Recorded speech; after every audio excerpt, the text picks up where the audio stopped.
যে চিঠি শুরু করবেন কি দিয়ে? বিসমিল্লাহির রহমানির রহিম দিয়ে, 786 দিয়ে নয়। ভালো করে মুসলিমরা শোনেন, 786 দিয়ে হিন্দুরা শুরু করে না, 786 দিয়ে ইহুদি খ্রিস্টানরা শুরু করে না, 786 দিয়ে জাহেল মূর্খ মুসলিমরা শুরু করে। হ্যাঁ, অথচ কোরআনে কারিমে আয়াত স্পষ্ট রয়েছে যে চিঠি লেখার তরিকা হচ্ছে বিসমিল্লাহির রহমানির রহিম দিয়ে শুরু করবে।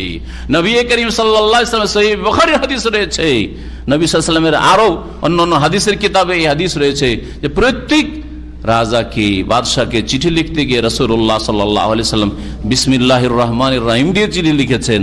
আর লিখবেন 786, আল্লাহ পাকের কি করে রহমত হবে?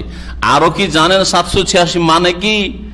ওরা মনে করেছিল এই জাহেল মূর্খরা যে 786 আমরা বিসমিল্লাহির রহমানির রহিম 19টা অক্ষর, আর 19টা অক্ষরের